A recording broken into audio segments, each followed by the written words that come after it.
Bonjour à toutes et à tous, bienvenue dans ce dernier webinaire de l'année qui est consacré à la vitalité de nos villes. On est à peu près 35, donc on va pouvoir commencer et puis les derniers inscrits nous rejoindront certainement en cours. Donc moi je suis Lola Roy, chargée de prospective urbaine chez LDV Studio Urbain et du coup en charge de ce format qu'on a mis en place maintenant il y a quelques mois. Je vais revenir assez rapidement sur du coup notre agence pour contextualiser un petit peu la raison pour laquelle on réalise ces nouveaux formats et ce contenu. Et puis ensuite, on commencera avec Aglaé Desfrancs à introduire ce webinaire. Donc, pour celles et ceux qui ne nous connaissent pas encore, nous, dans l'agence, on a deux casquettes. On a une agence et un média. LDV Studio Urbain, ça a été créé en 2017 par Johan Sportouche. C'est une agence de communication urbaine, de conseil et de prospective pour tous les acteurs de la fabrique urbaine. Donc nous, en fait, on va accompagner les acteurs de la fabrique de la ville, qu'ils soient privés ou publics, et on les aide à décrypter notamment les enjeux des transformations de nos villes. Concrètement, ce qu'on réalise, c'est des stratégies de communication, par exemple, mais aussi des contenus, et puis des projets urbains. Ça, c'est vraiment pour le coup ma mission principale. Parce qu'on est une équipe assez pluridisciplinaire. Donc, on a à la fois dans l'équipe des communicants, des urbanistes, des architectes. On touche un peu tous et toutes à tout, mais principalement, moi, ma mission, c'est vraiment les projets urbains innovants. Concrètement, ce qu'on fait, c'est qu'on accompagne du coup des promoteurs immobiliers et toute une équipe projet dans une réponse d'appel à projet urbain. Et l'idée, c'est qu'on les accompagne en phase consultation, notamment sur la rencontre et les échanges avec ce qu'on appelle les acteurs locaux, donc les habitants, les commerçants, les associations, les entreprises qui activent en fait des dynamiques locales et qui nous aident à la fois à comprendre du coup le contexte dans lequel le projet va s'implanter, mais aussi avec qui on va co-concevoir le projet. Ça, c'est une partie du travail. Et puis ensuite, on accompagne aussi l'équipe et les promoteurs dans la mise en récit de la réponse qu'on aura conçue, donc concrètement dans la rédaction et la mise en page. LDV Studio Urbain, c'est aussi l'émanation de la revue web Lumière de la ville, qui est donc un média dont l'objectif est vraiment d'éveiller les consciences citoyennes sur le fait urbain et aussi de faire émerger le concept d'urbanité comme un droit pour tous. Ce média, initialement, c'est une idée de l'urbaniste Roland Castro et c'est Johan Sportouche qui en est aujourd'hui le rédacteur en chef.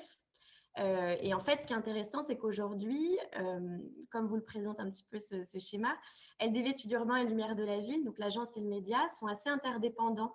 Et on travaille vraiment avec les deux. Par exemple, voilà, les veilles et les articles qu'on va réaliser à travers notre média eh bien, vont nous servir d'inspiration pour une application concrète dans les projets urbains. Voilà, donc les deux sont très interdépendants et pour nous sont assez intéressants en termes de travail, d'études, d'applications concrètes et puis de théorie. Voilà, si vous avez plus de questions du coup sur nos missions, sur ces activités, n'hésitez pas à nous poser ces questions sur le chat Zoom ou alors à revenir vers nous aussi ultérieurement par mail ou par téléphone. On sera ravis de vous en dire un petit peu plus. Et puis aussi, dans le chat, mettez bien tous les conférenciers et les participants pour que tout le monde puisse voir vos échanges, parce que généralement, c'est assez intéressant. Ce n'est pas forcément des questions que les gens ont, mais on nous donne aussi comme ça des pistes de réflexion dans le chat. Donc voilà, n'hésitez pas à ce que tout le monde puisse voir vos retours. Donc, le webinaire, il va se dérouler de la manière suivante. Pour celles et ceux qui ont déjà assisté aux deux derniers, pour cette fin d'année, on garde un petit peu la même logique, le même déroulement. Et puis, d'ici le premier trimestre 2021, on vous proposera un nouveau format normalement. Là, on va du coup faire une première partie assez introductive. On va revenir sur l'historique un peu du concept de ville vivante. Dans une deuxième partie, un peu plus théorique, conceptualisation, on parlera plutôt de courants de pensée, de concepts liés à la ville vivante aussi, et puis du coup de personnalités qui sont rattachées à ces courants de pensée. Dans une troisième partie, on vous présentera des pistes d'action, des initiatives, des projets concrets qu'on trouve inspirants et qui prennent pleinement en compte du coup tout ce qui a trait à la ville vivante. Et puis en dernière partie, on partagera avec vous notre vision prospective et donc aussi on partagera notre expérience, nous en tant qu'agence et en tant que média, à ce sujet. nos engagements aussi sur la ville vivante. Voilà, donc maintenant je vais laisser la parole à Aglaé Desfrancs qui va introduire du coup ce webinaire et moi je vous retrouve pour la partie conceptualisation. Merci Lola, bonjour, bienvenue à toutes et à toutes. Donc, je suis Aglaé Desfrancs, étudiante à l'ESSEC dans la chaire d'économie urbaine, rédactrice pour notre média Lumière de la ville et puis je travaille également sur des sujets de prospective urbaine, notamment dans le cadre de ce webinaire. Alors justement, pour ce troisième webinaire, on s'attaque à un sujet très présent dans nos débats urbains et qui pourtant n'est pas si simple à aborder. C'est la question de la vitalité de nos villes. Alors, c'est un sujet qu'on a choisi, bien sûr, pour son actualité. On a assisté au ralentissement des rythmes urbains avec le couvre-feu, mais aussi le confinement. Un ralentissement qui a, bien sûr, métamorphosé la vie urbaine, qui l'a parfois éteinte. Voilà, ça fait écho, bien sûr, au débat autour des services essentiels à la vitalité de nos villes et à la vie des urbains. C'est aussi une actualité un petit peu plus de fond.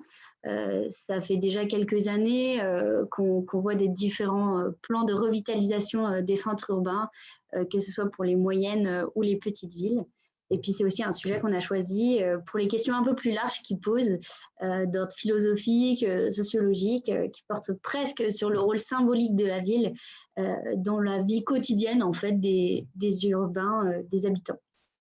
Donc, dans ce prolongement un peu plus philosophique, on voulait vous introduire à cette réflexion de Pierre Musso, qui est un docteur en sciences politiques et professeur des universités. La ville est vulnérable comme la vie, justement. Dire que la ville est vivante revient à la dire mortelle, à lui fixer un horizon temporel. La ville naît, grandit et meurt.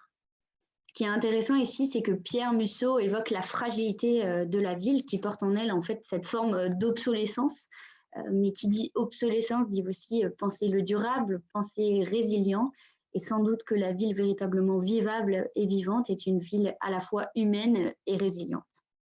Voilà, dans le cadre urbain, c'est vrai qu'on parle souvent de termes qui ont pour point commun la vie et le vivant, donc par exemple revitaliser les centres-villes, la ville vécue, ville vivrière, un lieu invivable. C'est un terme qui est à la fois très, très intuitif, voilà, je pense que vous voyez tout ce que ça veut dire, et en même temps assez complexe, puisqu'on voit qu'il existe 1000 définitions de la vie. Si on essaye un petit peu de synthétiser toutes ces définitions, on peut voir qu'il y a un peu 3 grandes approches qui se détachent et qui permettent de comprendre l'essence et les caractéristiques du vivant. Alors, l'approche la plus intuitive, c'est l'opposition sémantique de la vie à la mort. Être vivant, tout simplement, c'est ne pas être mort. C'est la négation de l'état contraire. Alors, si on interprète cela, on peut voir qu'en fait, le vivant a ça de paradoxal qui porte un petit bout de mort en lui. C'est ce que disait Pierre Musso juste avant. Pourquoi aborder cette notion ? C'est une définition de la vie qui est intéressante pour nos espaces urbains parce qu'en fait, on voit que créer une ville vivante, paradoxalement, c'est être conscient de sa fragilité, c'est donc réfléchir sur les sujets de durabilité, de résilience. En fait, la ville vivante, elle se pense vraiment dans le temps. La deuxième approche de la notion de vie, de vivant, c'est la notion d'organisme. Un organisme, c'est une forme d'organisation des êtres qui, en fait, va permettre la vie de l'ensemble. C'est donc une approche qui est assez intéressante pour la ville parce qu'on a tendance à identifier la ville à un être vivant, donc dans laquelle chaque lieu, chaque espace urbain, chaque bâtiment a vraiment une fonction vitale pour le fonctionnement global de l'espace urbain, un petit peu comme un organe dans un corps. C'est une notion qui est aussi assez intuitive, on le voit dans le langage courant puisqu'on parle facilement de poumons urbains pour évoquer des parcs, d'artères d'une ville pour évoquer des grandes percées ou encore de cœur de ville pour parler des centres-villes. Voilà, à propos des centres-villes, peut-être une petite digression, une petite parenthèse. C'est intéressant de voir que cette notion de centre-ville, elle n'existe pas dans nos grandes villes. C'est plutôt une notion qu'on va apporter dans les petites, dans les moyennes villes. Voilà, peut-être qu'on pourra pousser cette réflexion un petit peu plus loin lors d'un prochain webinaire. Mais je ferme la parenthèse et je reviens à cette notion d'organisme. Alors, cette notion d'organisme, elle est assez intéressante parce qu'en fait, elle nous interroge sur ce qui est le moteur de la ville. Est-ce que c'est le mouvement? Est-ce que c'est l'humain? Est-ce que c'est le collectif? Des questions qu'on se posera tout au long de ce webinaire. Voilà, enfin, la troisième approche de la vie qui est intéressante pour la ville, c'est la notion d'usage et de mode de vie. On utilise aussi le terme de vie en fait pour évoquer des activités qui renvoient justement à des usages et à des modes de vie. Par exemple, on parle de vie urbaine ou de vie sportive. Donc, si on transpose cela à la ville, en fait, le mot évoque aussi toutes les activités, donc commerciales, associatives, sportives, culturelles, qui ont lieu dans nos espaces urbains et qui vont lui donner en fait sa couleur, qui vont donner une âme à nos centres urbains. Si on réfléchit un petit peu à cette notion, en fait, on peut se demander qu'est-ce qui fait qu'on dit d'une ville qu'elle est vivante et pas une autre. Voilà, c'est vraiment qu'est-ce qui fait la caractéristique finalement d'une ville vivante. Donc, pour résumer tout cela en quelques mots, une ville vivante, c'est donc un territoire qui sait se reproduire et s'adapter sur du long terme, donc une forme de résilience urbaine. C'est aussi l'ensemble des entités qui la composent, donc qu'elles soient humaines, végétales, mais aussi le cadre bâti, parce qu'en fait, tout cela va former des écosystèmes vivants en fait, dans nos centres urbains. Et puis, c'est aussi un territoire qui est dynamique, c'est un territoire en mouvement, c'est un lieu d'échange et de flux. On le voit, finalement, la ville vivante, elle est vraiment ancrée dans des dynamiques temporelles, elle est tournée vers le futur. Et ce que je vous propose maintenant, c'est plutôt de faire le petit jeu inverse, c'est-à-dire de remonter le temps pour comprendre un peu l'histoire de la ville. Alors, depuis quand est-ce qu'on évoque la ville comme un être vivant?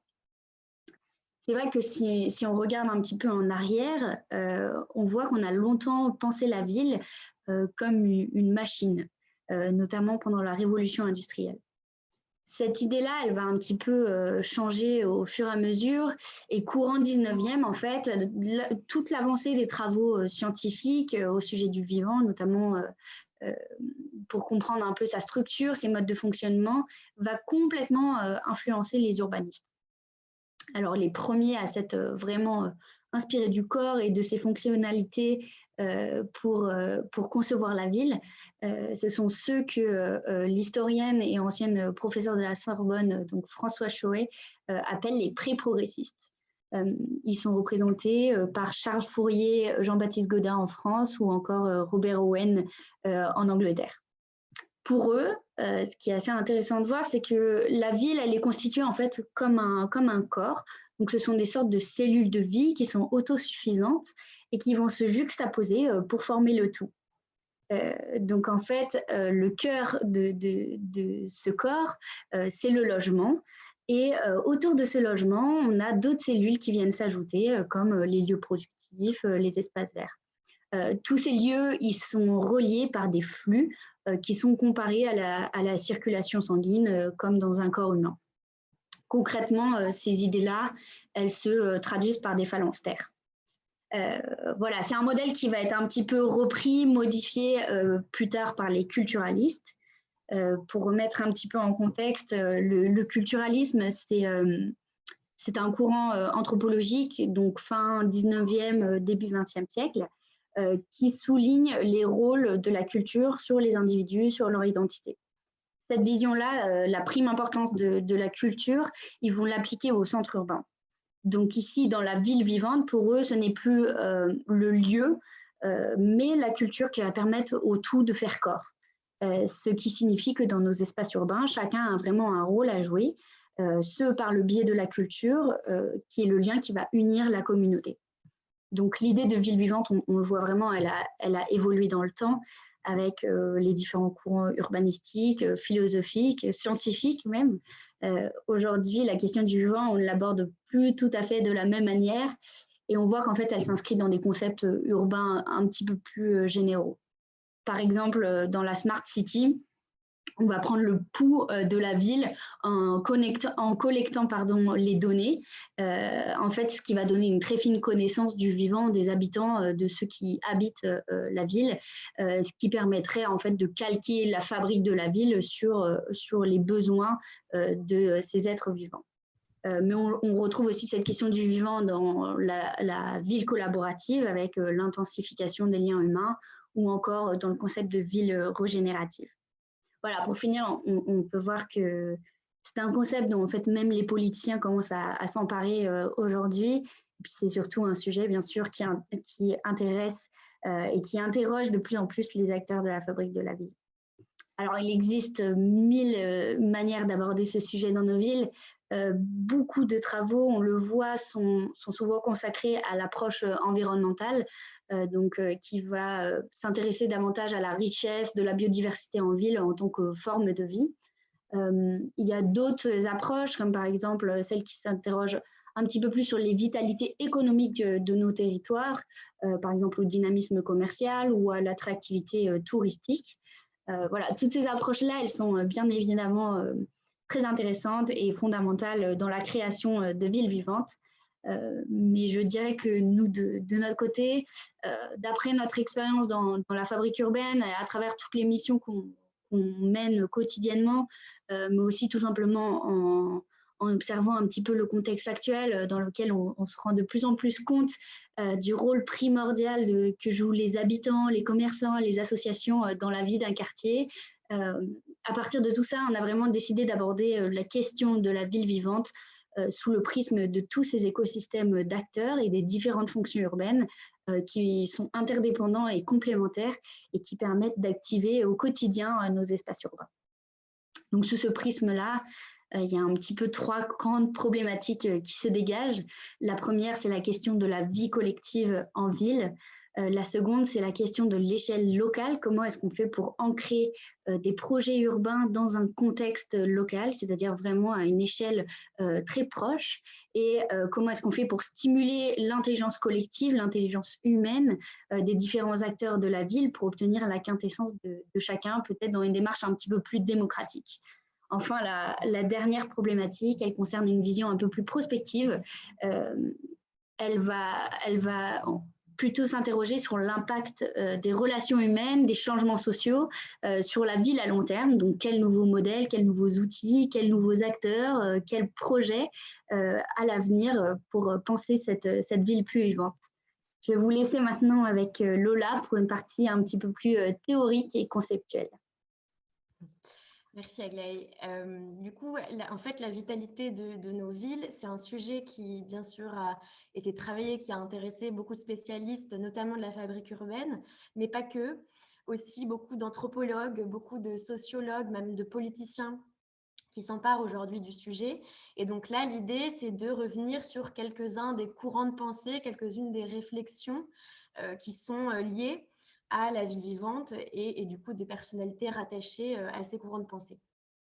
Si on remonte assez loin, en 1925, on a déjà des réflexions intéressantes à ce sujet, notamment avec Robert Ezra Park, qui est un sociologue américain, qui est notamment à l'origine de la première école de Chicago, donc centrée sur des études de sociologie urbaine. Et qui va notamment dire la ville n'est pas simplement un mécanisme matériel et une construction artificielle, elle est impliquée dans les processus vitaux des gens qui la composent. C'est un produit de la nature et particulièrement de la nature humaine. Donc on voit déjà à cette époque des théoriciens, notamment des sociologues, qui cherchent à comprendre et étudier les liens entre vie humaine et espace urbain. Là, Robert Ezra Park, il parle donc de l'implication de la ville dans les processus vitaux des urbains. Et il va notamment concevoir la ville, lui, comme un organisme vivant et non comme une machine, ce dont on vous parlait avec Aglaé. C'est assez intéressant de voir aussi le choix de vocabulaire qu'il utilise, le champ lexical de processus vitaux, parce que là, on marque bien du coup le rôle de la ville dans la vie des habitants. Et du coup, on peut aussi se demander quel est le rôle des habitants dans la vie de la ville. Comme on vous l'a présenté dans nos problématiques, là, l'idée, c'est vraiment de s'intéresser aux dynamiques collectives, aux dynamiques humaines et à l'interdépendance et à la complémentarité des entités d'une ville pour décrypter ce qui la rend vivante. Et ce collectif, ce commun, cet écosystème qui naît et qui se développe en ville, c'est une notion sur laquelle Michel Maffezoli, qui est aussi un sociologue et professeur français, à travailler, notamment à travers la notion de socialité. Et donc, Michel Maffezoli, il va aborder plusieurs réflexions sur l'espace de socialité, en parlant notamment de solidarité, de communauté urbaine, mais aussi d'imaginaire et de tribu urbaine. Ce qu'il explique en fait, c'est que la socialité, donc c'est-à-dire l'être ensemble, a naturellement besoin d'un socle pour s'enraciner. Et donc, c'est l'espace local qui va vraiment fonder l'être ensemble de toute communauté. Il dit notamment que le lieu fait le lien. Globalement, vraiment globalement, parce que lui, il utilise forcément des termes un petit peu plus techniques, notamment avec des confrères philosophes comme Michel Foucault ou Edgar Morin. Donc là, on vulgarise un petit peu, mais ce qu'il dit, c'est que l'espace du quotidien, le local, la proximité, sont activés par ce qu'il appelle la solidarité de base qui unit ceux qui habitent un même lieu. Et il en parle notamment dans son ouvrage La conquête du présent, dans lequel il va vraiment lier la proximité urbaine à la cohésion sociale pour créer des formes de vie. Donc, on voit bien dans un premier temps que la ville va être impliquée dans les processus vitaux des gens qui la composent. On voit aussi que la ville est à son tour activée par la communauté, par la tribu urbaine, par la solidarité des urbains qui vivent et interagissent en son sein. Et on comprend donc, en tout cas avec ces deux sociologues, que l'animation, dans son premier sens vraiment du terme, de nos espaces urbains passe par une forme de vivre ensemble. Le vivre ensemble, on a une récente définition de l'Association internationale des maires francophones qui dit « Le vivre ensemble dans une ville est un processus dynamique que tous les acteurs mettent en place pour favoriser l'inclusion, ainsi que le sentiment de sécurité et d'appartenance. Dans la mise en œuvre du vivre ensemble, les différents acteurs du milieu travaillent en concertation pour faciliter l'émergence de valeurs communes qui contribuent à la paix et à la cohésion sociale. » En fait, la notion de vivre ensemble regroupe évidemment des enjeux assez divers et variés, notamment des enjeux intergénérationnels. Le vivre ensemble, le bien vivre ensemble, c'est favoriser la cohabitation harmonieuse de toutes les générations qui interagissent sur un espace urbain. À ce sujet, on a beaucoup d'études, beaucoup de concepts sur chaque génération pour créer l'intergénérationnalité. On a par exemple Thierry Pacaud qui parle de ville récréative. Donc là, c'est centré plutôt sur les enfants et qui explique notamment que finalement, aujourd'hui, les enfants ne font presque qu'occuper l'espace urbain, alors que demain, et même aujourd'hui, il faut trouver des manières de leur permettre d'investir, de s'approprier l'espace urbain. Et de ce fait, ils pourraient pleinement participer à la vie collective en fait, de nos villes. C'est aussi évidemment un enjeu d'intérêt général, le vivre ensemble. C'est favoriser la cohabitation et l'interaction de toutes les personnes qui interagissent dans un territoire, c'est-à-dire autant les habitants que les commerçants, que les associations, les entreprises, etc., qui, malgré du coup leur exploitation différente du territoire pour habiter, pour travailler, pour se déplacer, ont tout de même un intérêt commun qui est de participer à la vie du quartier. Et enfin, le vivre ensemble regroupe bien sûr un enjeu de mixité, d'inclusion sociale. Fabriquer une ville vivante, c'est vraiment s'assurer que toutes les catégories de personnes en situation de handicap, par exemple, mais aussi en situation de précarité sociale, financière et beaucoup d'autres catégories de personnes, puissent déjà accéder à l'espace urbain, ce qui est assez primordial, mais aussi se l'approprier. Et cela aujourd'hui, en fait, c'est même plus qu'une revendication, c'est plus qu'une envie de cohabiter, de vivre ensemble, etc. C'est tout simplement un droit. Ce droit d'accéder, d'investir la ville vivante, il a été conceptualisé, c'est une notion avec laquelle j'imagine vous êtes assez familier, le droit à la ville, qui est conceptualisé par Henri Lefebvre, notamment en 1968. Qui va le résumer d'une manière presque assez simple, le droit à la ville se manifeste comme forme supérieure des droits. Je reviens très rapidement dessus parce que c'est une notion assez commune, mais le droit à la ville, il va émerger dans une période fin d'ère industrielle, une période de périurbanisation, pendant laquelle on a aussi le développement massif de grands ensembles, et donc le développement d'inégalités sociales et territoriales. Et on va voir apparaître dans certains quartiers, finalement, la présence d'une seule, ou presque en tout cas, une seule forme de vie, celle du lien social entre les habitants. Et le dynamisme économique, commercial, la richesse écologique, les dynamiques locales, associatives, culturelles ou sportives, vont être quasiment absentes ou en tout cas peu présente dans certains quartiers.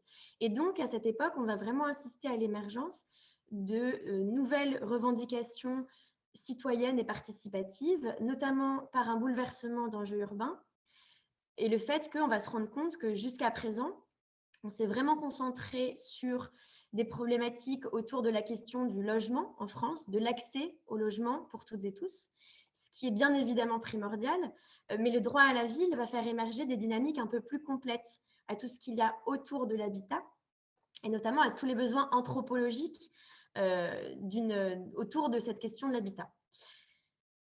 Donc, je reviens sur Thierry Pacaud, philosophe et professeur à l'Institut d'urbanisme de Paris, qui va bien résumer finalement cela dans Un philosophe dans la ville et qui dit « Habiter ne dépend pas seulement de l'habitabilité d'un logement ou de la qualité architecturale d'un bâtiment. Ce sont certainement des conditions favorables, mais l'essentiel est ailleurs. Cet ailleurs consiste à vivre au plus près de soi, avec et parmi les choses et les humains. » Et en fait, c'est ça, le droit à la ville d'Henri Lefebvre, c'est dépasser la seule question de l'habitat et notamment donner le droit, faire émerger ce droit pour l'habitant à devenir un citoyen. Et donc, de lui permettre de participer activement à la vie urbaine, politique, démocratique de la cité. Et le droit d'intervenir, du coup, dans sa production et dans sa transformation. Et ce droit de chaque citoyenne et citoyen à prendre part, à s'impliquer dans les processus de fabrique urbaine, qui rythment quand même beaucoup notre quotidien en tant qu'urbain, il a quand même bien évolué depuis 1968. Il y a un géoanthropologue qui s'appelle Damien Deville, qui écrit en 2018, qui explique dans un article en 2018 qu'en fait, le droit à la ville, il a eu un grand succès académique, c'est certain, mais qu'il a peut-être eu un petit peu moins d'impact en fait sur les mondes civils et politiques. Et donc aujourd'hui, c'était important de renouveler un petit peu ce droit à la ville, d'en inventer presque un nouveau, et notamment par, et là je le cite, la valorisation et la mise en politique d'actes citoyens ordinaires, processus cachés qui renouvellent pourtant de manière permanente l'intimité de nos sociétés. Je trouve que c'est assez intéressant cette vision-là du nouveau droit à la ville. Donc en fait, l'objectif aujourd'hui, c'est vraiment de dépasser cette phase de concertation et de consultation pour impliquer concrètement aujourd'hui les habitants, les citoyennes, les citoyens dans les processus aussi de décision et de construction. Et donc, c'est quelque chose qui évolue aujourd'hui. Il reste du travail à faire, mais ça évolue déjà. On voit notamment le développement de nouveaux outils, de conseils de quartier qui commencent vraiment à se multiplier, de budgets participatifs qui font qu'aujourd'hui, on donne le droit de participer aux décisions budgétaires, réglementaires d'une municipalité. On a aussi un renouveau dans les pratiques urbaines, dans les modes de faire. On voit de plus en plus de maîtrise d'usage dans les projets urbains. On voit aussi de plus en plus de modèles comme ça, de co-conception, de co-construction dans les projets. Également, l'émergence de nouvelles initiatives et de nouveaux mouvements citoyens. On pense notamment militants. On pense notamment à Nuit debout, mouvement des squats, qui là sont assez centrés sur une revendication de justice sociale, mais aussi qui rejoignent quand même ce nouveau droit à la ville. Militantisme écologique aussi. Aujourd'hui, on voit dans l'espace public, dans nos rues, eh bien, des citoyens, des citoyennes qui vont planter comme ça de manière un peu informelle les rues, l'espace public, ou faire des fêtes des voisins, etc. Donc c'est quelque chose en plus que les habitants ont envie de participer à ce processus-là en fait, de transformation des villes. Et enfin, l'évolution, en tout cas souhaitée, des processus législatifs, notamment ceux liés au droit de l'urbanisme, notamment les processus de consultation publique, qui doivent vraiment aujourd'hui maintenant mettre en valeur les attentes locales et l'évolution de nos sociétés. C'est le cas, par exemple, nous, on travaille en ce moment, du coup, c'est un petit peu en pause le temps que la consultation s'adapte à la nouvelle municipalité notamment, mais on travaille sur Pirmy-les-Îles, qui est une ZAC de la métropole nantaise. Et en fait, on a trouvé assez intéressant justement le document de consultation de ce projet-là, parce que la métropole n'a vraiment pas été dans l'incantation, mais bien dans la mise en place d'actions très concrètes, en fait. Là, par exemple, c'était centré sur des actions en faveur des filières locales et biosourcées. Mais c'est une logique du coup qui est encore en train de se développer avec les nouvelles mairies qui ont été mises en place et qui sont assez intéressantes. Voilà, pour terminer sur le droit à la ville et conclure cette partie, le droit à la ville, initialement, c'est quand même une démarche qui est très, très sociale, qui concerne notamment, par exemple, des problématiques de droits des migrants. Et aujourd'hui, bien que la démarche sociale soit évidemment encore très ancrée dans ce nouveau droit à la ville qui émerge, et c'est essentiel, mais ça évolue quand même pour toucher finalement toutes les personnes qui souhaitent et qui du coup ont le droit de s'impliquer dans leur vie de quartier. Voilà, et donc nous, on a réfléchi un petit peu à ce qui pouvait permettre de créer, de faire émerger des villes un peu plus vivantes. On en a conclu que c'était vraiment, comme on l'a dit un petit peu en introduction, eh bien, l'interdépendance et la complémentarité des liens, des interactions, des dynamiques qui unissent les entités qui structurent la ville. C'est-à-dire autant les liens entre du coup les acteurs locaux, les habitants, les associations, les usagers, etc., mais aussi les liens entre les fonctions urbaines, entre les bâtiments d'une ville. Et cela, ça passe notamment par 3 piliers que sont, selon nous, que sont la vie active, la vie collective et la vie démocratique.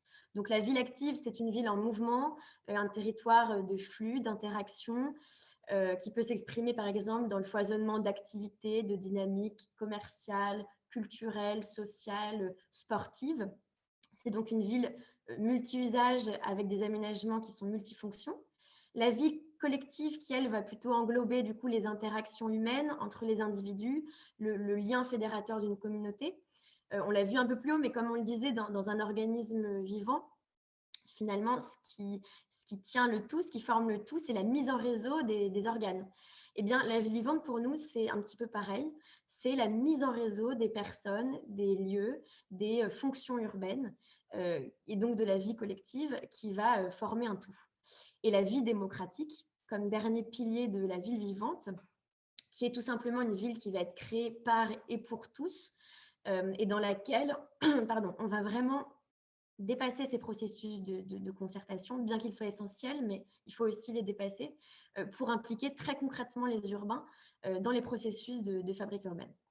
Et ce sont, d'après ces 3 piliers-là qui structurent la ville vivante, qu'Aglaé va maintenant vous présenter des pistes concrètes pour appliquer un petit peu ce qu'on a théorisé. Merci Lola. Alors ces 3 grands axes, bien sûr, ils nous intéressent parce qu'ils sont déjà assez ancrés en fait dans nos espaces urbains, mais aussi dans nos modes de vie du quotidien. En tout cas, démocratie, activité et collectif, ce sont vraiment des mots pour nous qui sont fondateurs en fait de la ville vivante. Ce sont eux qui vont donner leur couleur à nos villes. Ils vont permettre d'impliquer les citoyens et de créer des dynamiques locales ou plus globales d'ailleurs. En tout cas, ce sont vraiment ces logiques-là que nous voulons vous montrer, à la fois dans des projets, dans des acteurs, mais aussi dans des outils, dans des nouveaux modèles qui participent, selon notre humble envie, bien sûr, à rendre nos villes plus vivantes. Alors, dans le contexte actuel, il faut quand même préciser que certains projets sont en pause. Et puis, on voulait également souligner que, bien sûr, chaque contexte crée son propre projet. Alors, ce qui est vraiment important de retenir, en fait, dans tous ces exemples, ce sont les mécanismes, en fait, derrière toutes ces idées. Alors, le premier pilier de nos recherches, c'est la ville active, la ville en mouvement. Un territoire vivant, c'est quoi? C'est un territoire qui sait tirer son activité, son attractivité, mais aussi presque son identité de lieux locaux, presque parfois intimes, informels. C'est aussi une ville qui s'est adaptée les usages et toutes les fonctions urbaines en fait aux personnes qui vont investir quotidiennement les lieux, donc qui y vivent, qui y travaillent par exemple. Et adapter justement le territoire aux usages et aux besoins, c'est l'objectif des Living Labs, un exemple dont on voulait vous parler. Alors la vie urbaine, on le voit, les dynamiques d'une ville, elles se créent pas du jour au lendemain. Il faut expérimenter, il faut observer, il faut tester. Et c'est pour ça que les Living Labs sont des modèles assez pertinents. En fait, ils vont permettre de stimuler l'intelligence collective au sein d'un lieu, donc dans lesquels vont se réunir des acteurs très divers. Ça peut être des associations, des citoyens, des entreprises, des services publics, pour tester, expérimenter des usages et des innovations urbaines. Donc, c'est souvent à échelle très locale pour voir en fait ce qui pourrait fonctionner ou non sur les territoires en question. Et cela va en fait valoriser l'innovation ouverte et puis une méthodologie vraiment collaborative, un travail en commun. Donc, pour rendre ça un peu plus concret, on a choisi un exemple de Living Lab qui avait ouvert à Metz en 2018 autour des sujets de santé et d'autonomie des personnes âgées. Donc, c'est vraiment un centre de recherche, mais c'est aussi un centre de partage de compétences et de connaissances, voilà, qui propose en fait une nouvelle centralité de vie dans l'espace urbain. Cette initiative, elle est aussi assez intéressante parce qu'elle s'inscrit dans la notion de droit à la ville dont vous parlez, Lola, juste avant, puisqu'elle fait vivre en fait les droits des usagers les plus vulnérables dans l'espace public, notamment par exemple sur les questions d'accessibilité de l'espace public. Un autre exemple très rapide, dans le sud de Paris, on a un Living Lab qui a ouvert sur les thématiques de la ville créative et durable. Donc, vous voyez que le champ des possibles est vraiment très vaste. Toujours dans cette démarche un peu expérimentale, en tout cas au début, on voit que les tiers-lieux, ils permettent également de développer des villes actives et multi-usages. Alors, on voulait vous parler de Mazeltov, qui est un tiers-lieu qui a grandement participé à la revitalisation d'un quartier à Budapest. Ce quartier, c'est le quartier juif de Budapest, qui est en réalité l'ancien ghetto juif qui était en réalité l'ancien ghetto juif pendant la Seconde Guerre mondiale. Alors bien sûr, après la Seconde Guerre mondiale, le quartier a été progressivement abandonné et très peu réinvesti, ce qui fait que de nombreux immeubles, de nombreux bâtiments sont tombés en ruine. Aujourd'hui, ce quartier-là, il a vraiment changé de visage. Il est devenu le cœur de la vie nocturne de la ville de Budapest, qui joue aussi un peu sur cette image de friche urbaine pour proposer des expériences un peu particulières. C'est donc dans cette atmosphère un peu insolite que s'est implanté ce tiers-lieu Mazeltov, qui est un tiers-lieu de coworking avec des bars, des restaurants, un jardin, etc.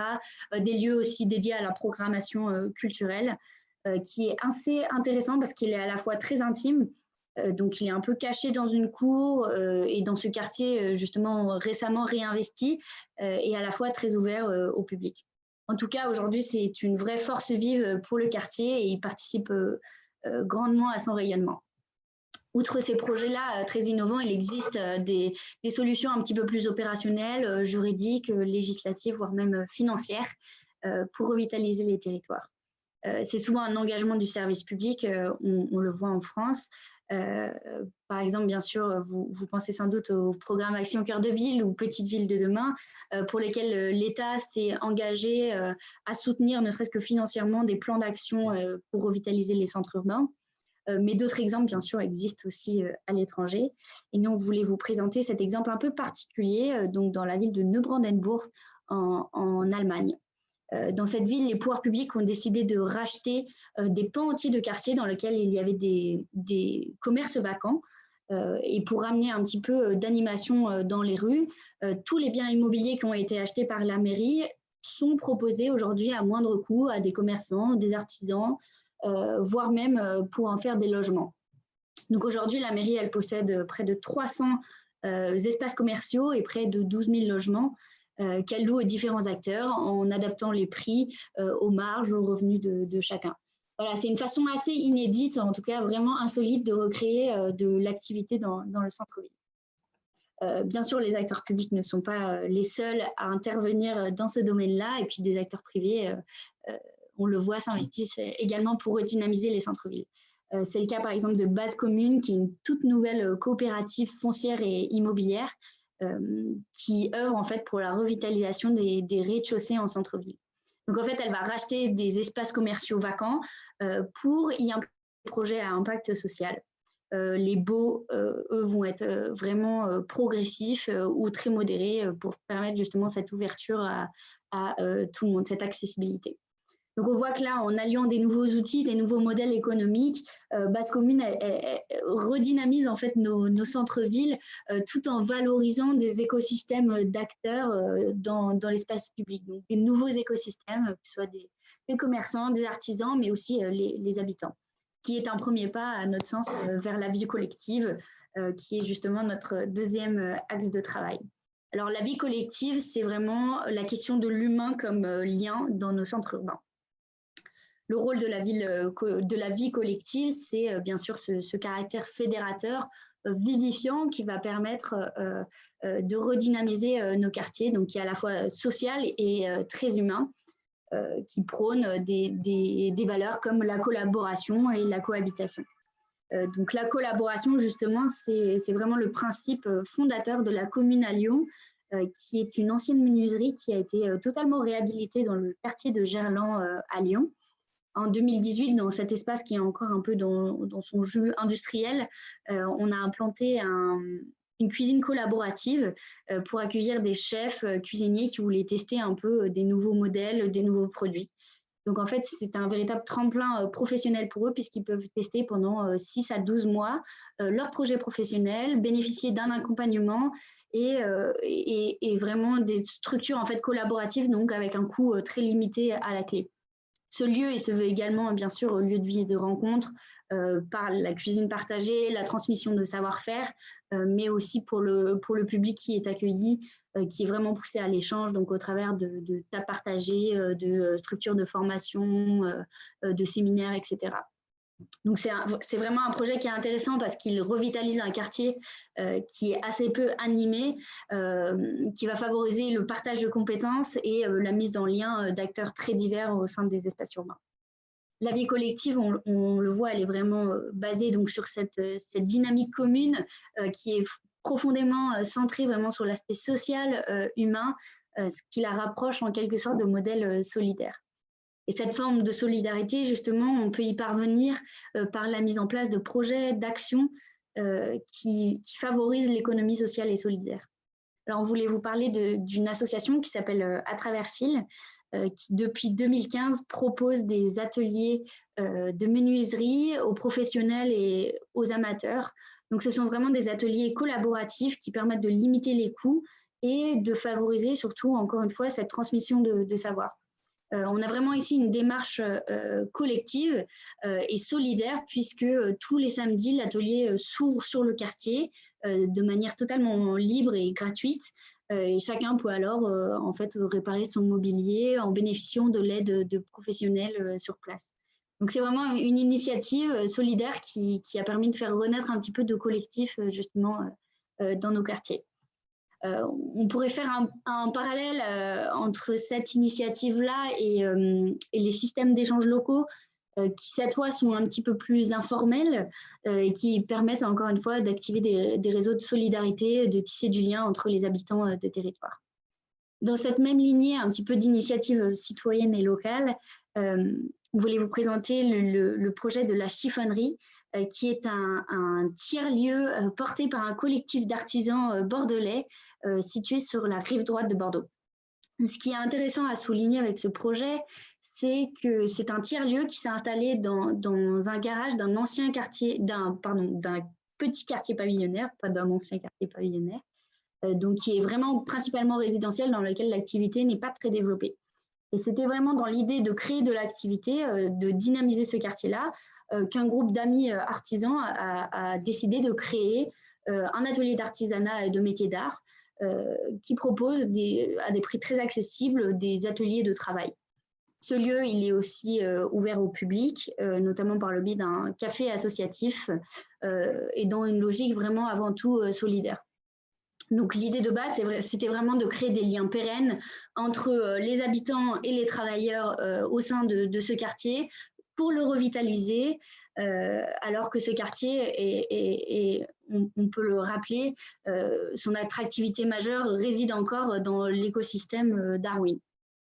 Voilà, un autre projet citoyen dans une autre approche, c'est ce projet de co-construction avec les habitants du quartier qui s'est fait dans le cadre du réaménagement total de l'espace public à Dax, dans un petit quartier de Dax.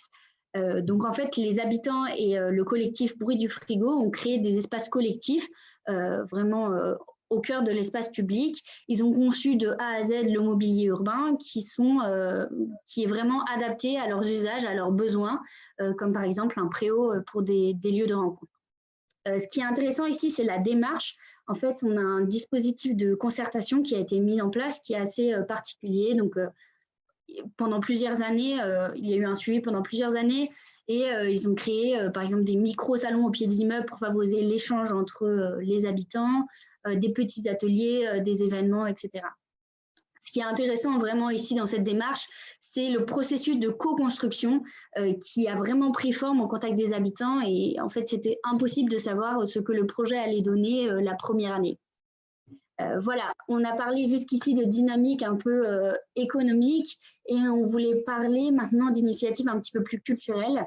On trouve qu'un exemple assez pertinent qui va dans ce sens-là, c'est celui des médiathèques et des ludothèques, que vous connaissez sans doute tous.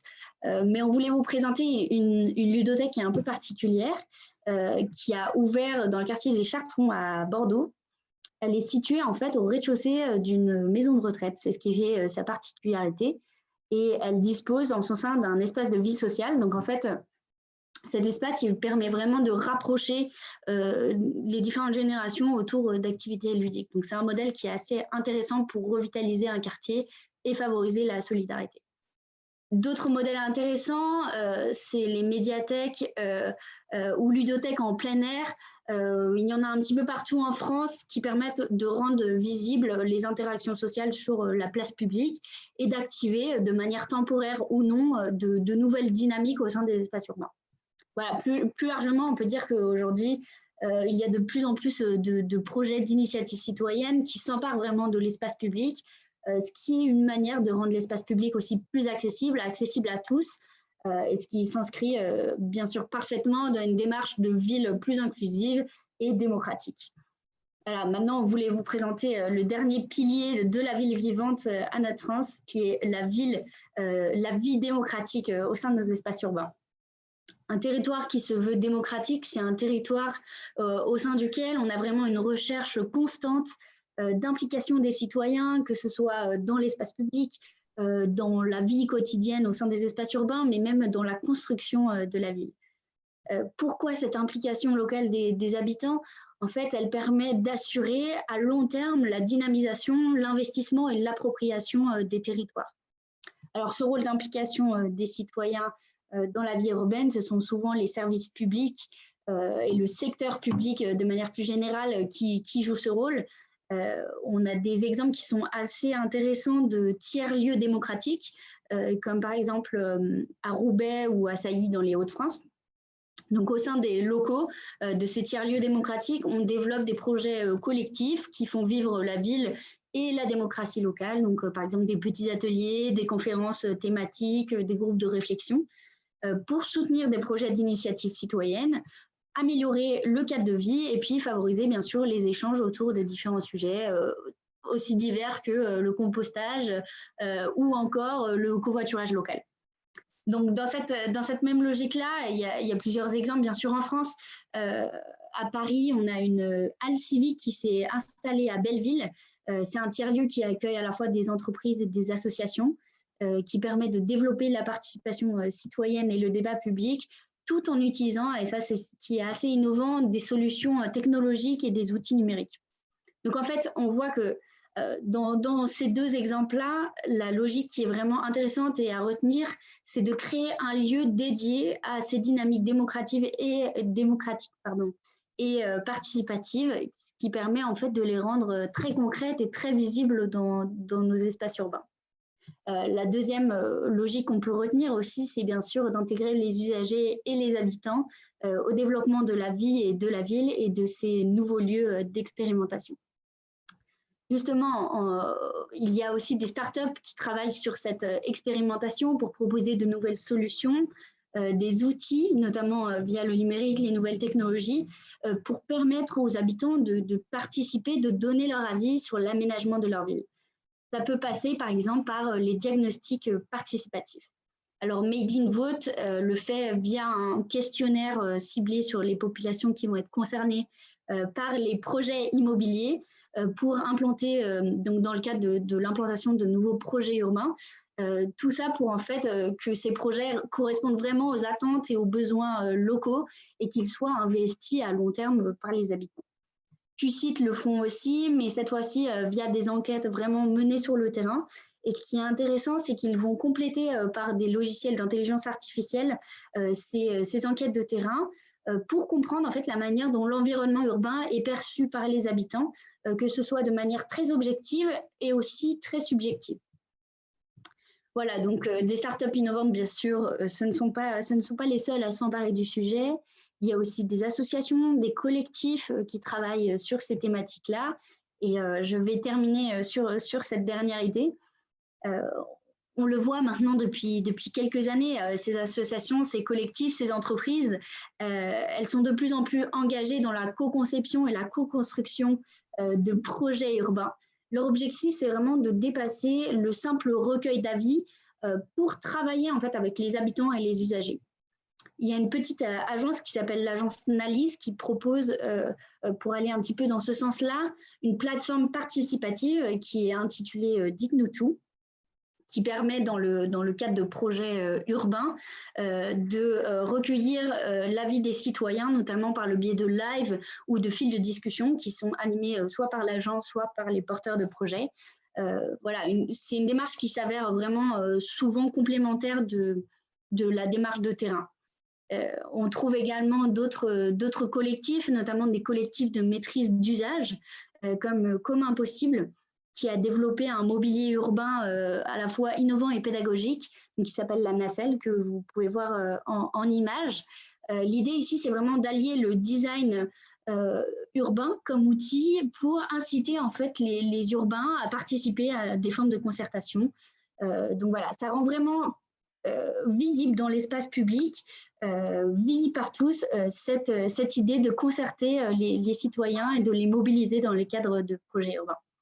Voilà, nous, on a aussi des partenaires tels que Label Friche ou DVT Up qui travaillent également ces démarches collectives et démocratiques qui sont aussi intéressants à ce sujet-là si cela vous intéresse. Tous ces outils, en tout cas, il en existe bien sûr beaucoup d'autres. Ils sont aujourd'hui essentiels, premièrement pour bien sûr replacer l'usager au centre des processus de fabrique urbaine, mais aussi pour rendre la vie démocratique plus accessible, plus visible dans l'espace public. Et puis enfin, pour stimuler l'intelligence collective afin de créer en fait des villes qui sont plus adaptées, plus inclusives et donc plus vivantes. Voilà pour cette partie exemple. J'espère que vous avez découvert des acteurs innovants et des démarches inspirantes. Et puis, je vous laisse avec Lola pour la conclusion de ce webinaire. Merci Aglaé. Du coup, maintenant qu'on a un peu, même beaucoup concrétisé ce qu'on a essayé de théoriser dans les 2 premières parties, l'idée, c'est qu'on termine un petit peu ce webinaire par eh bien, vous présenter notre expérience, notamment un projet sur lequel on a travaillé, pour le coup, pour lequel on a été missionné et qu'on a étudié, etc. En rappelant toujours que pour nous, vraiment, Aglaé l'a dit, mais c'est important de le redire parce que c'est vraiment dans cette perspective-là qu'on a notamment réalisé le projet dont je vais vous parler, que chaque projet doit vraiment partir du contexte et non l'inverse. Et ceci étant dit, le projet dont je voulais vous parler, c'est un projet dans le cadre d'une consultation de Inventons la métropole du Grand Paris 2 à Ville de Havre, qui est une commune des Hauts-de-Seine. Pour ce projet-là, on a été missionné par l'équipe du groupe Pichet et on a notamment travaillé avec Swan Architectes et Wito comme agence. Voilà, c'est un territoire qui comprend divers enjeux. Déjà, comme vous pouvez le voir sur l'illustration, on a 4 lots qui ne sont pas au même endroit et qui sont de tailles différentes. Pour contextualiser rapidement, Ville d'Avray, c'est une commune qui a un cadre de vie, une qualité de vie assez agréable, qui est plutôt fournie en espaces verts, comme vous pouvez le voir, mais dont en fait le dynamisme, l'attractivité était plutôt au nord de la commune, polarisé au nord de la commune, et pas tellement en cœur de ville. Et donc, on avait un vrai potentiel, du coup, qui n'était pas encore exploité, d'activation de ce centre-ville pour en faire vraiment le cœur battant de la commune.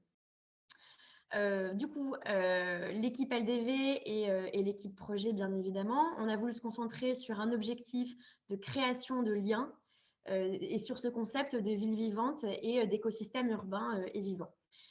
Création de liens avec et entre les acteurs locaux, donc qu'on rappelle qui sont les habitants, commerçants, associations, entreprises, professionnels voilà, toutes les personnes qui sont sur le territoire et qui activent déjà des dynamiques. Lien aussi, du coup, à créer avec les nouveaux arrivants, également de toutes les catégories d'habitants, d'usagers, etc. Et puis, lien à créer entre les fonctions, du coup, de la ville et, du coup, évidemment, entre ces 4 parcelles. Donc, on est parti à la rencontre des acteurs locaux pour bien comprendre déjà les besoins locaux et puis du coup pour imaginer aussi ensemble la future transformation de ce cœur de ville. On a rencontré à la fois des personnes qui sont engagées dans la vie du quartier, mais aussi dans le domaine médical, dans l'assistance maternelle. Et du coup, à travers tous les échanges qu'on a eus, à travers toutes les études de diagnostic qu'on a menées, on a co-conçu le projet suivant. Du coup, sur une première parcelle, en fait, on a développé une maison de santé et de bien-être. Le contexte local, c'était qu'on avait sur le territoire 5 médecins généralistes, dont 4 qui partaient à la retraite vraiment sous peu. Et du coup, avec le dernier médecin qui restait, on s'est dit, eh ben, l'idée, c'est que, donc il y avait un vrai enjeu sanitaire sur le territoire, et on s'est dit, est-ce qu'on n'ouvrirait pas aussi le domaine de la santé au bien-être? Et donc, on a réfléchi, on a parlé à d'autres spécialistes aussi du domaine médical, et ensemble, du coup, on a eu l'idée de créer cette maison santé-bien-être avec un médecin généraliste, mais aussi une sage-femme, une ostéopathe, naturopathe. Et comme ça, on avait des activités multiples au sein d'un même lieu qui avait été mutualisé du coup pour ces activités. Sur cette même parcelle, on voulait aussi créer un lieu de vie qui soit profondément ouvert sur le quartier. Et l'idée du coup, et puis qui puisse aussi faire le lien entre la santé des urbains, mais cette fois plutôt sur l'aspect alimentaire. Donc on a voulu créer une école gastronomique qui soit ouverte sur le quartier, qui est un espace un peu coffee shop, donc accessible à tous, et puis aussi qui puisse mettre en place des cours de cuisine, des cours de cuisine gastronomique, du coup, ouverts, accessibles à tous les habitants. Voilà, donc là encore, l'idée, c'était de créer du lien entre le médical, l'alimentation et l'éducation aussi, et du lien forcément entre les personnes. Sur une deuxième parcelle, qui était beaucoup plus petite, celle-là, encore une fois pour lier un petit peu toutes ces notions de santé, de gastronomie, etc. Et aussi pour participer à la ville active, pour créer une activité qui soit aussi pratique pour le quotidien des habitants. On a installé un commerce Biocop. Et pour ce côté aussi pratique et multi-usage, multifonction du bâtiment, eh bien, un pôle de la Poste pour les traitements de colis s'est implanté dans le bâtiment de Biocop. Donc, encore une fois, mutualisation d'espace et lien de fonction dans cette vie active. Il y avait une troisième parcelle qui a été dédiée, donc ça, c'était à la demande de l'opérateur, à une crèche. Et on a décidé de rajouter aussi une résidence senior, dont, encore une fois, le rez-de-chaussée était ouvert sur le quartier, accessible. Et encore une fois, on est parti du contexte pour faire le projet. L'idée, c'est que sur ce territoire-là, en cœur de ville, on n'avait pas de petits cafés de proximité, de petits cafés de quartier. Et donc, pour se réunir, pour les associations, mais même pour les professionnels qui se réunissent parfois comme ça dans des cafés, dans des lieux un peu informels pour se retrouver, eh ben, ce n'était pas possible. Donc, l'idée, c'est qu'on a créé du coup cet espace de coworking à la fois pour répondre à un besoin, aussi pour créer du lien entre les générations, du coup, parce que bien les seniors pouvaient évidemment aller dans cet espace de coworking. Et il y avait aussi une idée de partage de compétences liées au numérique. Donc, en fait, on avait une association qui était vraiment dédiée à la gestion et à l'animation d'un échange pédagogique autour du numérique. Et la dernière parcelle était principalement, pour le coup, dédiée à de l'habitat. Donc, ce projet, on l'a appelé Ville d'Avray, Ville vivante. Tissons ensemble les liens et les lieux pour demain. Parce que vous l'aurez compris, l'objectif, ça a vraiment été d'assurer la création de liens pérennes entre les personnes qui allaient graviter autour de ce projet, les interactions entre elles et entre les futurs aménagements urbains. Et voici du coup ce que ça donne en termes graphiques également. Voilà pour ce projet. Ça nous paraissait important de terminer sur comment on a essayé, en tout cas réussi, mais en tout cas essayé d'intégrer la vie démocratique, la ville active et la vie collective dans ce projet-là et toutes les dynamiques urbaines et locales que ça inclut de vouloir faire un territoire qui soit vivant. Et pour vraiment terminer cette fois, on voulait quand même finir par vous présenter presque un nouveau concept qu'on a vu émerger également dans un projet pour lequel on a été missionné par l'équipe Ideal Group, qui est Saint-Vincent-de-Paul, que vous connaissez certainement. Donc ça, c'est le projet qu'on a mené, mais du coup, la consultation portait sur le site Saint-Vincent-de-Paul. Comme vous l'avez compris, nous, il y a un sujet qui nous intéresse vraiment particulièrement et qui va vraiment structurer notre mission, c'est la rencontre et l'intégration d'acteurs locaux dans les projets urbains. Et du coup, dans Saint-Vincent-de-Paul, dans le document de consultation, il y a un terme qui nous a un petit peu interrogés et qui nous a vraiment intéressés, c'est celui de gestionnaire de quartier.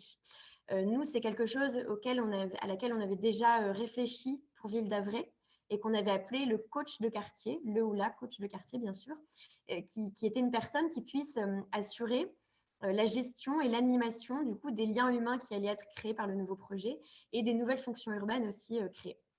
Le gestionnaire de quartier, du coup, là, c'est une idée qui vient de Paris Métropole Aménagement et de la ville de Paris et qui résulte évidemment aussi des dynamiques qui ont été créées par les grands voisins. Après, l'idée, ce n'était pas de répliquer à l'identique, bien sûr, tout ce qui avait été mis en place dans les grands voisins, par Aurore, par Plateau Urbain, par Yas Week Camp. Aussi, il ne faut pas l'oublier, par toutes les personnes qui ont gravité, qui ont travaillé, qui ont habité dans ce projet et qui justement, en tout cas selon nous, ont plutôt bien réussi le pari de faire émerger une ville active, une vie démocratique et une vie collective. Donc l'idée, ce n'était pas de répliquer ça à l'identique, mais quand même de pérenniser certaines dynamiques qui ont été mises en place, et notamment par l'intégration de ce fameux gestionnaire de quartier. Concrètement, l'objectif de cet acteur-là, c'était de gérer le vivre ensemble. Donc, de permettre d'initier et de pérenniser le collectif dans le nouveau projet urbain, mais aussi de gérer et d'animer les espaces communs et partagés. Et puis enfin, avec une certaine pédagogie, d'accompagner les dynamiques écologiques, par exemple de la sensibilisation à l'environnement. Voilà, ce genre d'acteur qui peut être incarné par une structure comme Plateau Urbain, mais aussi comme LDV Studio Urbain. Donc, c'est vraiment des sujets qui nous intéressent énormément, sur lesquels on travaille beaucoup. Et c'est vraiment quelque chose de très novateur. C'est une démarche qui est très novatrice d'assigner ce rôle de gestionnaire de quartier et de vivre ensemble à un nouvel acteur en fait, de la fabrique urbaine finalement. Et en fait, ça soulève un vrai enjeu qui est l'intégration d'un nouveau projet urbain dans un quartier existant et du coup l'appropriation de ce nouveau projet par toutes et tous. Et nous, on pense que pour ça, il est assez nécessaire d'avoir sur place des acteurs, des actrices qui incarnent un petit peu ce rôle de relais, donc c'est cette idée gestionnaire de quartier, et qui sont des personnes qui incarnent vraiment ces relais entre le secteur privé et public qui va concevoir, qui va construire le projet urbain, et puis les habitants et les usagers qui, eux, vont l'exploiter et qui vont l'investir. Ça permet, ces relais-là, ils vont permettre que des activités pérennes, dynamiques s'installent sur le territoire, donc que la ville active se développe. Ils vont aussi permettre que des liens, des interactions sociales, de l'inclusion sociale aussi se créent, donc que la vie collective émerge.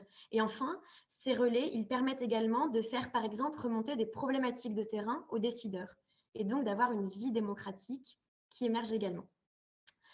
Aujourd'hui, la problématique, ce n'est pas tellement de prouver la pertinence ou l'efficacité de ce type de nouvel acteur. En revanche, c'est plutôt de trouver des modèles de financement, des montages juridiques qui soient viables. Pourquoi pas, par exemple, avec des partenariats, des liens publics-privés. C'est vraiment ça l'enjeu aujourd'hui pour le développement de potentiels gestionnaires de quartier. Et pour conclure, aujourd'hui, ce concept de ville vivante, il est déjà très ancré dans la ville, dans la fabrique urbaine, notamment sous le prisme des usages. Nous, on a déjà travaillé là-dessus. C'est quelque chose qu'on entend évidemment et heureusement, ça se développe beaucoup. Il y a beaucoup de travail et d'études à ce sujet, mais il reste quand même un angle qui n'est pas tant investi que ça. C'est celui de la ville en tant qu'écosystème, celui du rôle de chaque personne, mais aussi de chaque bâtiment, de chaque fonction urbaine, de toutes les entités urbaines dans le fonctionnement de cet organisme vivant qu'est la ville. Pour cela, pour terminer, il n'y a pas tellement de solutions miracles. Il faut vraiment déjà se rapprocher du contexte local, mais aussi l'idée, c'est qu'il faut mettre l'ensemble des acteurs autour de la table. La maîtrise d'ouvrage, la maîtrise d'œuvre, les habitants, les usagers, et puis que chacun puisse prendre ses responsabilités parce que chacun a vraiment un rôle spécifique à jouer dans ces mutations urbaines qu'on voit aujourd'hui. Voilà pour ce webinaire. On a un peu dépassé le timing, mais j'espère que ça vous a plu, que ça vous a intéressé. En tout cas, nous, ça nous a beaucoup intéressé de travailler dessus. On avait bien sûr déjà des réflexions qui étaient mises en place, mais on a appris des choses en le faisant. Donc, on espère que ça vous a autant plu et que vous avez aussi appris des choses. Nous, d'ici, pour l'année 2021, on aimerait bien vous proposer des nouveaux formats et notamment, en fait, vous donner la parole. Du coup, inviter des associations qui sont engagées dans les vies de quartier, des startups qui créent des innovations urbaines, durables, le service public, évidemment, voilà, qui met des initiatives intéressantes en place. Voilà, donc on est encore en réflexion avant les fêtes, mais d'ici le premier trimestre 2021, on devrait proposer un nouveau format, peut-être un peu plus court et du coup plutôt sous forme de table ronde et d'échanges. Donc on espère que vous serez encore nombreux à nous écouter et puis à participer du coup aussi. Voilà, et puis oui, sans trop vous spammer, on va vous envoyer un petit questionnaire de satisfaction d'ici quelques jours. Du coup, n'hésitez pas à nous dire aussi les sujets qui peuvent vous intéresser et puis à nous dire tout simplement si on peut éventuellement faire quelque chose en commun avec votre structure aussi. Voilà, je vous l'enverrai d'ici quelques jours. Donc, si vous pouvez prendre quelques minutes pour le remplir, c'est toujours sympa de pouvoir jauger un petit peu votre satisfaction quant à nos contenus. Voilà. Merci beaucoup pour tous ces commentaires. Merci vraiment. Et on espère du coup vous voir nombreux en 2021. On espère que 2021 sera chargé en projets urbains également. Et merci pour tous ces commentaires. N'hésitez vraiment pas à prendre contact avec nous si vous avez diverses questions. Nous, on va juste vous renvoyer ce questionnaire-là. Et du coup, voilà, n'hésitez pas à nous envoyer un mail, à nous appeler si vous voulez des détails là-dessus. On mettra en ligne ce webinaire-là d'ici une semaine, je pense, juste le temps de tout s'organiser. Mais il est enregistré, donc si jamais vous n'avez pas pu, si vous aviez une réunion ou quelque chose à faire à 14 h et qu'on a un peu dépassé, vous pourrez voir la fin en replay. Voilà. Merci beaucoup et bonne fête de fin d'année à tous. À très bientôt.